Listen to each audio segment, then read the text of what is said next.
À la fin des années 70, la réalité, notre réalité, semblait avoir disparu de la science-fiction au profit d'incroyables futurs éclatants, faits de conquêtes spatiales et de vaisseaux enflammés autour de la ceinture d'Orion. Ces rêves commençaient à devenir ironiques par rapport à tous les problèmes environnementaux qui surgissaient à cette époque, ainsi qu'une guerre froide qui menaçait le tel futur de ne jamais arriver. C'est en se sentant déconnecté de cette idée d'un futur idéalisé que William Gibson commença à construire la préface de ce qui sera identifié plus tard comme cyberpunk, un genre rebelle qui a ramené la réalité dans la science-fiction, créant un monde que l'on connaîtrait presque, un monde qui existerait presque, et qui nous mettrait au visage les vérités que l'on refuse d'entendre. La science-fiction de Gibson va recréer et refaçonner nos environnements habituels en les plaçant dans un contexte d'anticipation d'un futur proche dystopique pour créer cette illusion du presque vrai. Et en parallèle, il va transformer le début d'Internet en une réalité indépendante en opposition au monde grâce au concept qu'il a inventé, le cyberespace. Le monde IRL va être gris, pollué, réel, alors que le cyberespace va être blanc, lumineux, irréel et rêveur dans lequel se plongent les peuples des années 2050. Cette réalité alternative va servir d'échappatoire de ce monde qui, lorsqu'il n'est pas urbanisé à l'extrême, est un ramassis de vides et d'aéroports délabrés à l'abandon. La vie ne prend sens qu'à proximité des centres-villes, dans la conurbation ou à l'échelle même de la rue dans tous les sens horribles que ce terme suppose. L'Amérique et le Japon, inspirés par l'esthétisme du film Blade Runner, seront des zones de consommation, de saleté et de pauvreté où l'on s'écrase les uns sur les autres au milieu des néons et des odeurs des petits marchés. Alors que les villes européennes comme Londres ou Paris seront plus raffinées dans une construction gibsonienne qui veut qu'il n'y ait pas de milieu entre luxe et crasse, créant des situations de dissonance. Vous êtes soit riche, soit pauvre, mais jamais normal.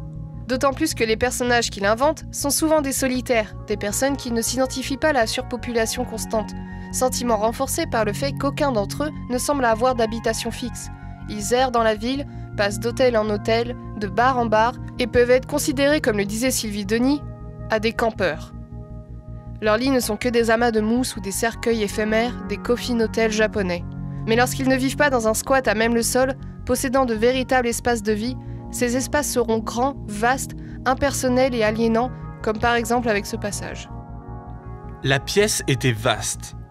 Il s'assit sur le lit. La pièce était vide, à l'exception de la vaste plaque rose du lit et de 2 sacs de nylon, neufs et identiques, déposés à côté. Des murs nus, pas de fenêtre, une unique porte pare-feu en acier peint en blanc. Les murs étaient recouverts d'innombrables couches de peinture latex blanche. Local industriel. Les seuls points de repère de ces personnages sont les lieux de rencontre, les petits marchés, les cafés, les bars, les centres commerciaux. Gibson n'était pas le premier à avoir mis le centre commercial comme acteur principal du futur, mais il va l'exagérer et lui donner une identité propre là où se déroule l'intrigue, avec des chapitres nommés justement l'Hyper ou The Mall. Tous ces lieux n'inspirent en aucun cas un sentiment de sécurité et de liberté. Les seules personnes capables de s'offrir un tel luxe sont ceux qui possèdent de l'argent et le pouvoir politique. L'espace naturel qu'ont en commun tous les protagonistes de Gibson va être la plage.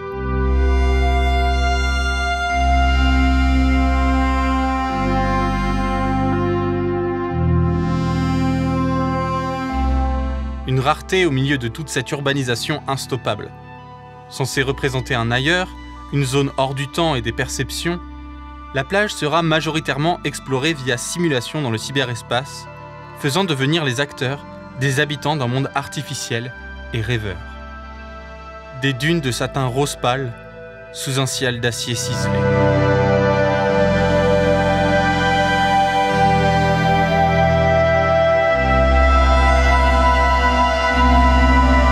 Ces principes sont devenus une sorte de code de conduite des auteurs cyberpunk à venir. Motoko de Ghost in the Shell va elle aussi vivre dans un espace vaste et impersonnel où le motif de l'eau est une sorte d'échappatoire ou de fin en soi. Et si l'on sort du motif de la plage pour revenir aux bars, aux centres commerciaux et ces environnements qui nous aliènent, le manga Akira en empruntera presque tous les aspects, en ajoutant cette touche de stade olympique comme lieu social où l'amusement qu'il faisait naître avant la Troisième Guerre mondiale est ironique dans le futur que raconte le manga. On peut peut-être noter l'exception de Serial Experiment Lane, qui tentera d'innover la vision du futur de Gibson en la rendant un peu plus actuelle pour les années 2000, avec des lieux moins crades que chez le cyberpunk des années 80, étant plus lisse à l'image des technologies parfaites d'aujourd'hui, mais qui ne manque pas de créer tout de même des environnements aliénants et déconnectés de la réalité comme le voulait Gibson.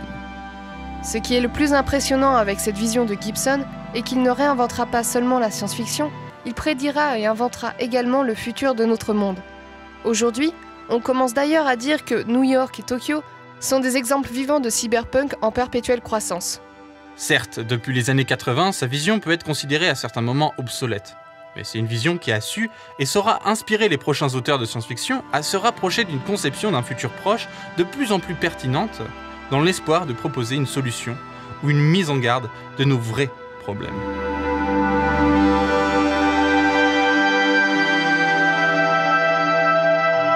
Merci encore à Geek Me More d'avoir sponsorisé cette vidéo. Geek Me More, c'est le premier site de rencontre pour geeks français, avec plus de 250 000 inscrits. Vous pourrez bénéficier de 3 jours gratuits en utilisant le code NOVACORP, tout attaché. J'espère sincèrement que vous pourrez trouver des amis, ou même peut-être l'amour, sur Geek Me More. Tenez-moi au courant, ça me ferait extrêmement plaisir. N'oubliez pas que vous pouvez participer à Doxa. Ce serait grave cool pour la chaîne et pour le jeu qui a quand même demandé beaucoup de travail. Alors s'il vous plaît, venez voir. Ce serait grave cool. Grave cool. Bah non, pourquoi je dirais grave cool? C'est tellement has-been, tellement boring. Doxa c'est peut-être has-been, mais c'est sympa, donc allez participer s'il vous plaît.